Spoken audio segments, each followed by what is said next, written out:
Buenas tardes, buenos días, buenas noches.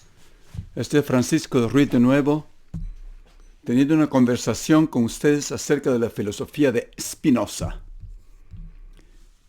Para recordar un poco y resumir de lo que hemos hecho hasta ahora, en la primera parte de la ética de Spinoza, he hablado de la proposición 1, 3 y 5, y ya conversamos de la existencia de Dios como el ente infinito, que eternamente se actualiza. La naturaleza es Dios y que nosotros somos unos modos de los atributos infinitos de ese ser infinito. Y también ya conversamos acerca de cómo llegamos al conocimiento verdadero, o sea, que llegamos a través del racionamiento adecuado, a contrario a la imaginación y ficciones o a contrario a la intuición. Hoy vamos a conversar de algo muy interesante acerca de Spinoza, donde cuando yo lo leo, me parece que no es un filósofo hablando, pero es un psicólogo hablando, un terapista hablando.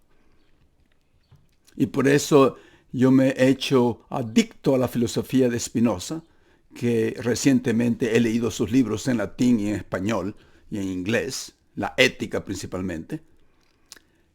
Y ahora quiero compartir con ustedes lo que yo he aprendido en mis lecturas acerca de la filosofía de Spinoza. Entonces recordemos que el orden y la conexión de las ideas es el mismo que el orden y la conexión del cuerpo. Entonces nuestros actos son la consecuencia mecánica de nuestras ideas y que nuestras ideas son la consecuencia mecánica de nuestros actos. Es difícil de aceptar algunas veces eso, porque nosotros hemos sido influenciados por la historia de la filosofía, comenzando desde Platón y la influencia de la iglesia acerca de que el espíritu y la mente tienen que tener un poder sobre nuestro cuerpo y tiene que dominar nuestro cuerpo porque nuestro cuerpo es imperfecto y lo único que nuestro cuerpo quiere es apetitos carnales.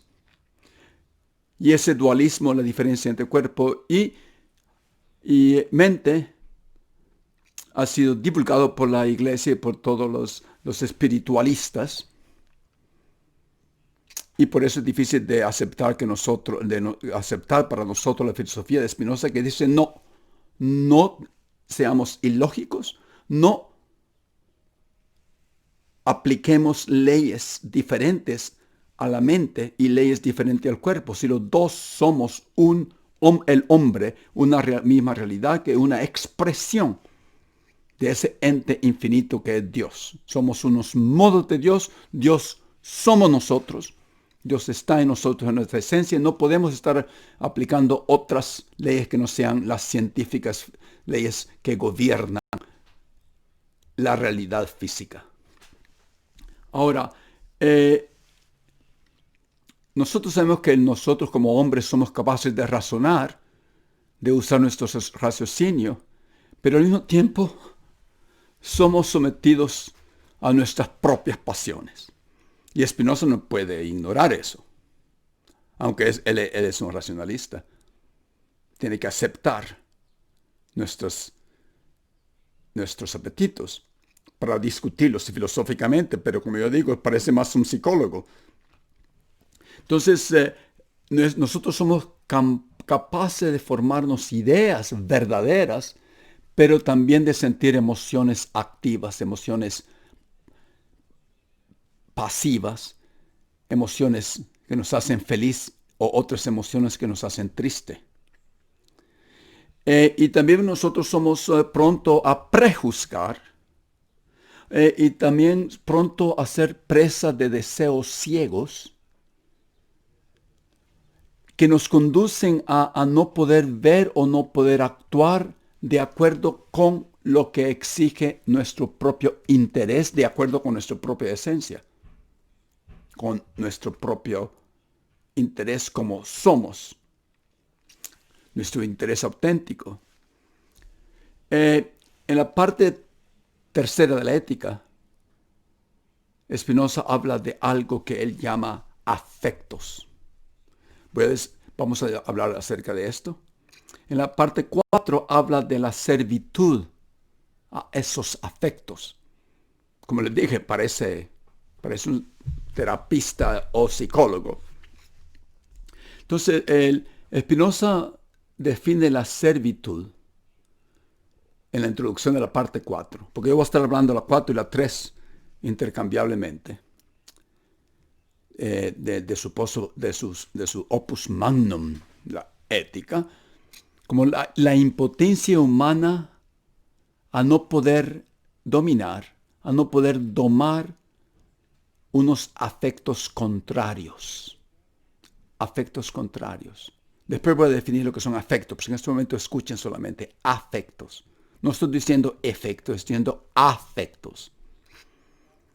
En latín, para mis estudiantes de la Escuela Latina de Boston, yo les puedo decir rápidamente que Spinoza escribe humanam impotentiam in moderandis et coercentis affectibus servitutem voco.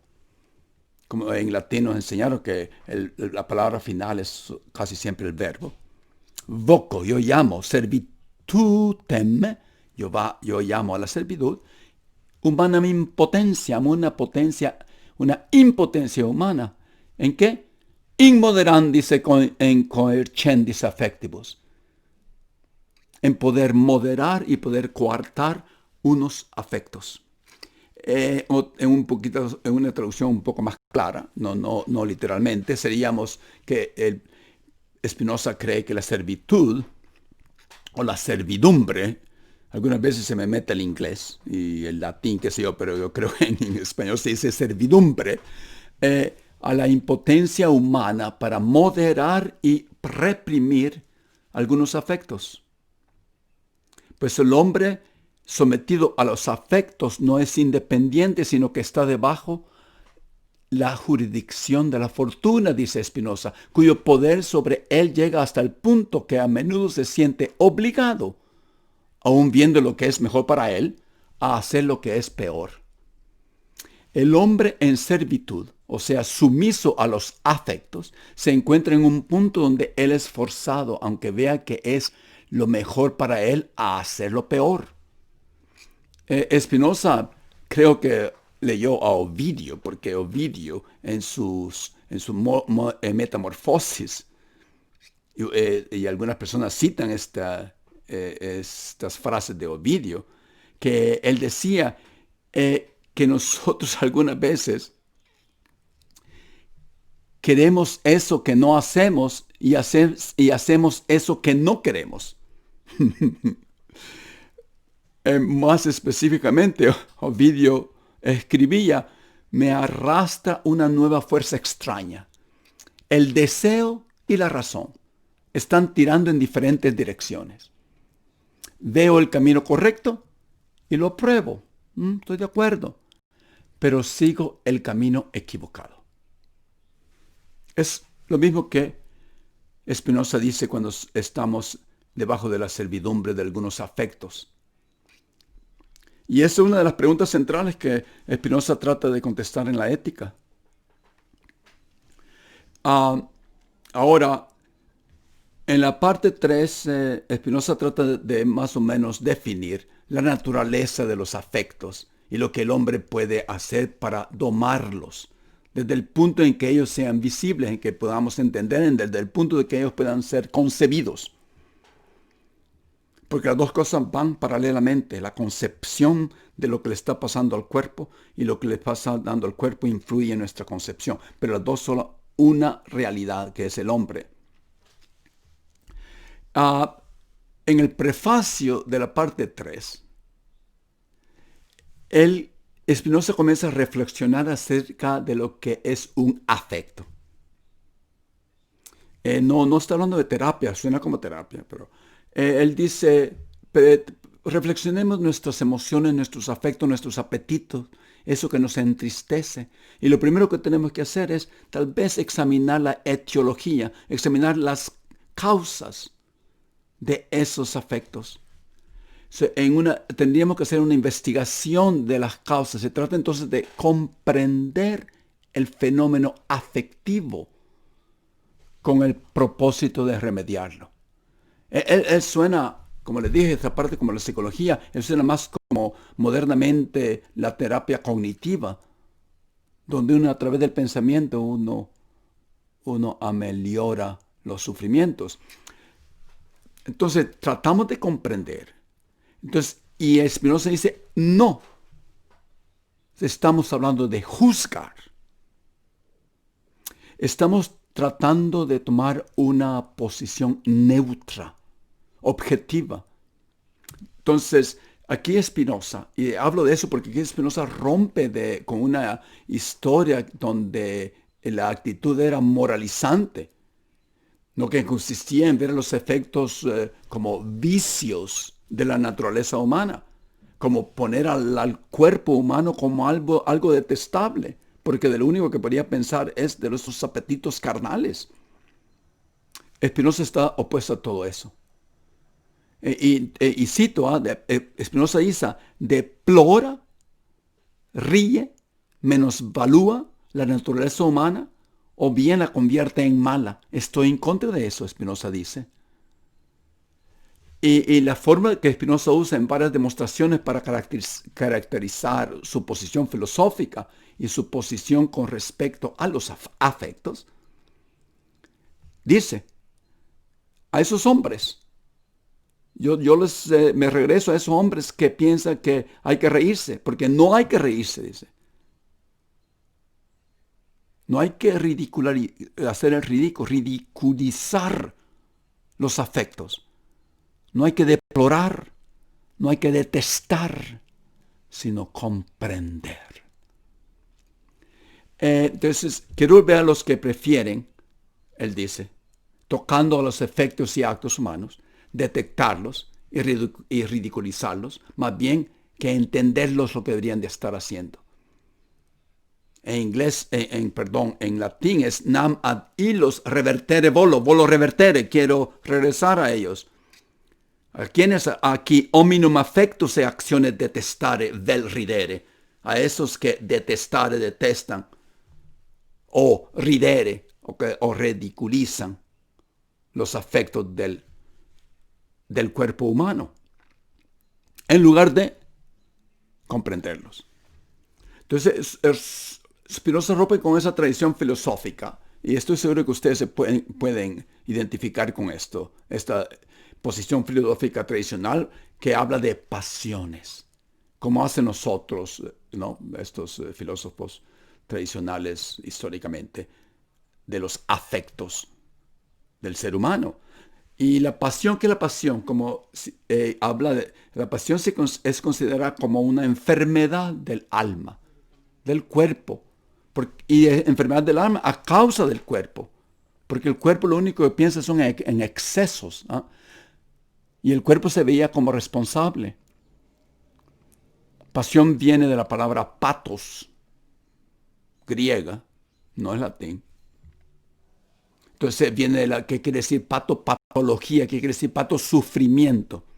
Entonces los seres humanos, el hombre sufre a través de los excesos patológicos del cuerpo, por eso se llamaban pasiones. Pero Spinoza dice, no, yo lo que voy a hacer es cambiar el vocabulario. ¿Y qué hace? Se inventa una nueva palabra para designar esta dinámica y le llama afectos.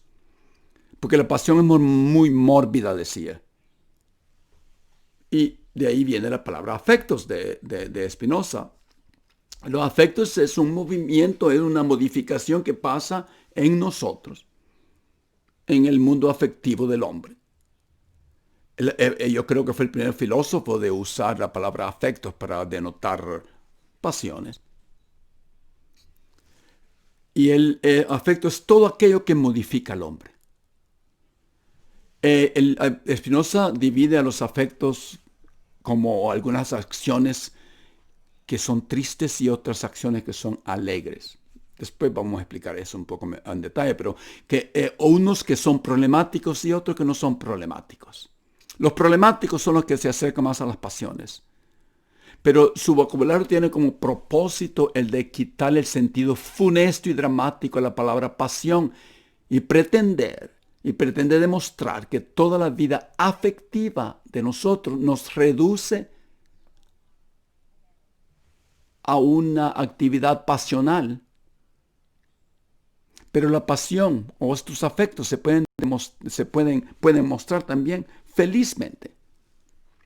Pero en el corazón, en el centro de esta dinámica, es que hay una potencia a actuar. Y Spinoza repite eso muchas veces, que es lo que nos afecta nuestra potencia de actuar.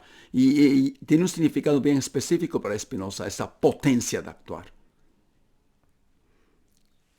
Después se van a dar cuenta de lo que él quiere decir. El afecto modifica esa potencia de actuar, porque siempre hay una potencia a actuar que es modificada, transformada.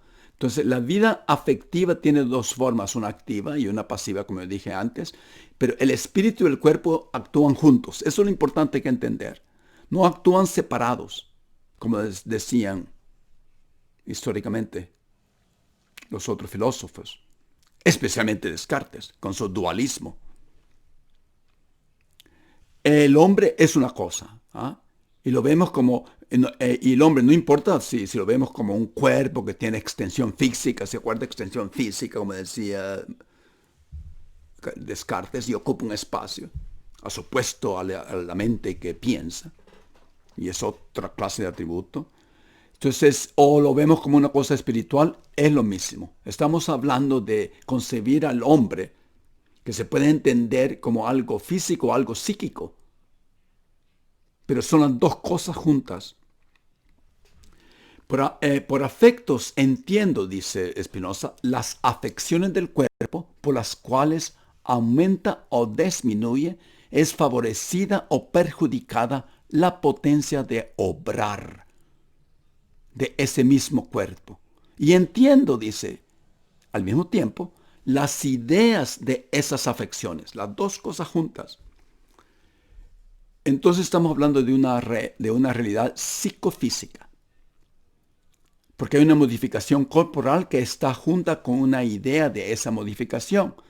Entonces la idea no es necesariamente, no tiene que ser clara, puede ser un poco confusa, no tiene que ser distinta y no tiene que ser perfectamente entendida, pero puede ser confusa, pero hay siempre una idea de esa modificación de lo que estamos en la dinámica que nosotros estamos experimentando. Entonces el afecto implica una correlación siempre entre lo que pasa en el espíritu. Y podemos decir espíritu, alma, mente o entendimiento. Y en el cuerpo. En este sentido, pensar en los afectos es pensar en el hombre en su unidad, pensar que su cuerpo es modificado y que su espíritu o alma o mente se va a formar una idea confusa o clara o perfecta de esa modificación. Entonces, el afecto también revela que nosotros somos parte de la naturaleza y esto es lo importante de entender en términos de la filosofía de Spinoza. Es parte del mundo. Entonces, el afecto expresa las variaciones de nuestra potencia de obrar según nuestros encuentros con el mundo de afuera. El afecto tiene una positividad porque describe nuestra historia, relatan una historia de lo que lo que le viene al hombre en el transcurso de su vida. Pero lo importante de saber aquí que Spinoza dice que nosotros constantemente somos modificados por el mundo externo. Es como si estuviera yo leyendo un texto de psicología moderna en este momento. O es mi DNA, mi naturaleza, o es el ambiente donde vivo que me hace lo que soy. Nosotros somos constantemente modificados por los estímulos de afuera, dijera Skinner con su conductismo. Pero aquí está Spinoza. El afecto está en el centro de la humanidad. Entonces el problema viene, y aquí está el asunto, que cómo reaccionamos nosotros a esos estímulos, a esas cosas que nos modifican. Él no dijo estímulos, ¿okay? Esa es la palabra que yo estoy usando. Nuestra reacción es activa o no a esos efectos. Porque ya está, el problema es que hay unas causas exteriores que contradicen nuestra potencia de obrar. Ahí está el centro de su filosofía. Nosotros tenemos una potencia de obrar y hay unas cosas afuera que contradicen, que disminuyen esa potencia de obrar. Pero el problema no está en el afecto propiamente dicho, sino en el afecto triste, dice Spinoza. El afecto triste es un conjunto de afectos que nos hacen pasar de una más grande perfección a una menos grande perfección, a una menor realidad.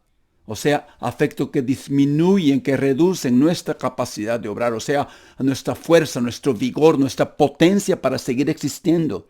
Esa es la capacidad de obrar para Spinoza. Reduce nuestra potencia para seguir existencias. Estos son los afectos que no nos permiten desarrollar una cosa que Spinoza llama conatus, o sea, nuestro esfuerzo por perseverar dentro de nuestro ser.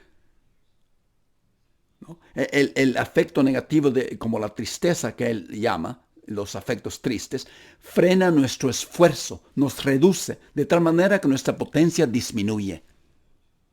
Eso es lo que es la potencia de obrar. Pero no hay que deplorar la existencia de afectos, porque algunos afectos pueden reforzar, reconstruirnos. Los problemáticos son los tristes. Y aquí Spinoza comienza a hablar más específicamente, como si él pasó por estas cosas. Y dice, sobre todo los afectos, los peores, tristes son el odio, porque el odio disminuye nuestra potencia de obrar y van a relacionarse con una causa exterior. El odio es como si estuviera hablando, como si fuera un cura hablando en este momento Spinoza, o psicólogo. Él, para disminuir el odio, para disminuir la tristeza, para disminuir esos afectos que son tristes y nos afectan esos afectos de una manera que disminuyen nuestra potencia de obrar, disminuyen nuestro ser, que es el mismo realidad de la naturaleza, de Dios. Él dice, yo tengo terapia para ustedes. No dice que tiene terapia, pero es como diciendo, tengo terapia, tengo 5 remedios que si ustedes los usan, no van a permitir que sus afectos disminuyan su potencia de obrar, su propio ser. Y él, ¿qué creen ustedes que es el principio del primer remedio? El primer remedio, que es un racionalista. Así que va a hablar de que la primera cosa que tenemos que hacer es entender. Porque la mejor potencia que tenemos nosotros es la potencia de poder entender. Entonces tenemos que entender los afectos que dependen de nuestro poder. Y al conocerlos verdaderamente, esto es el primer paso. ¿Qué quiere decir conocer los afectos? Es conocer las causas de las causas de las causas. Conocer la cadena, ese vínculo de la cadena que produce esos afectos. Porque si no conocemos la causa de los afectos, nos quedamos en un estado de impotencia. Entonces tenemos que empezar con el conocimiento verdadero de los afectos, porque no hay otra cosa más poderosa que el entendimiento de esos afectos. En otras palabras, tenemos que tomar conciencia de nuestra propia conducta. Tenemos que tomar conciencia de lo que sentimos. Otra vez, es un psicólogo. No hay otra potencia que tenga el espíritu más grande, sino el de pensar, como si fuera un terapista cognitivo. Tenemos que tomar conciencia de lo que nos acongoja antes de poder implementar una terapia, un remedio. Evidentemente el verdadero conocimiento no tiene impacto si no se convierte en una forma afectiva. Obviamente se tiene que convertir en algo que nosotros sintamos. Entonces no estamos hablando solamente de entender en términos de un intelectualismo que ahí acaba, porque los dos componentes, el espíritu y el cuerpo, paralelamente van moviéndose y actualizándose. Lo que tenemos que hacer es convertir los afectos en una alegría, dice Spinoza, porque la alegría va a disminuir la tristeza. Por ejemplo, ¿por qué tenemos celos? Y él habla de celos. Yo creo que tuvo un amorío y algo pasó. ¿Por qué sufrimos de celos? Dice él. Y lo pone como un ejemplo específico y escribe bastante acerca de esto. Comprender las raíces de esto nos da una forma de alegría que puede compensar el dolor de la tristeza.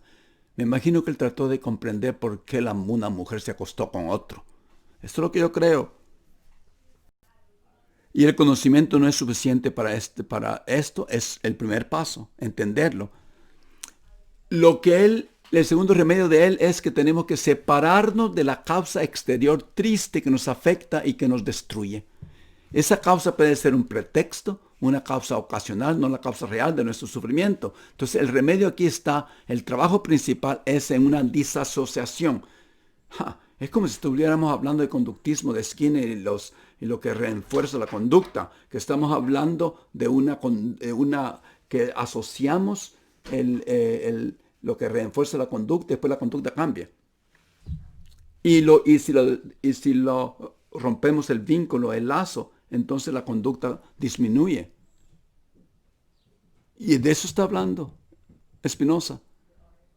Que tenemos que disasociar ese vínculo que tenemos con el afecto de tristeza. Y aquí yo creo que él quiso, por supuesto, intelectualizar su propio sufrimiento. Porque él escribe, los celos en su culmen provienen de un sufrimiento que está enlazado con una representación mental en el cual nos imaginamos, escribe, al ser amado, juntando su parte sexual a la de la otra pareja. Entonces, ¿cuál es el remedio? El remedio de este odio, de estos celos que nos inducen a la venganza, el remedio de desasociarnos de ese ser odiado, el que nos aleja del ser amado. No pensar en él o en ella, evitarlo. Hay que agarrar esa energía de amor o de odio y separarla de ese ser amado o de ese ser odiado. Evitar la causa exterior y formar otra asociación. Entonces, en lugar de estar asociado con algo negativo, tenemos que asociar el afecto con algo positivo. Entonces, hay que buscar las raíces de los celos en nuestros hábitos de conducta. ¿Cómo es que nosotros históricamente en nuestra propia historia personal hemos formado esas asociaciones? Hemos enlazado nuestras ideas anteriores a nuestros sufrimientos. Tenemos que conocer esas raíces. Por supuesto que Freud dijera, tenemos que ir al psiquiatra y pasar por un proceso de psicoanálisis para regresar a la niñez, qué sé yo. Pero bueno, Spinoza está hablando de lo mismo. Estamos hablando de 1660. ¿Y qué dice el próximo remedio? Que es el amor. El amor es una alegría acompañada por una causa exterior, así como es el odio. El odio es una tristeza acompañada por una causa exterior. El amor es un tipo de afecto, de alegría por el cual pasamos a una mayor perfección. A diferencia de la tristeza, que siempre la disminuye. Así que Spinoza está hablando de amor, como si fuera un hippie, porque el amor es el que nos va a aumentar nuestra potencia de obrar, va a aumentar nuestro ser en ese desplegamiento de Dios a través de la naturaleza, en esa potencia que tenemos de seguir desplegándonos y de seguir viviendo y de esa fuerza que tenemos de preservarnos de nuestro ser, porque todas las cosas y los seres humanos quieren seguir existiendo. Y en ese conatus, esa fuerza que toda la realidad de la naturaleza tiene.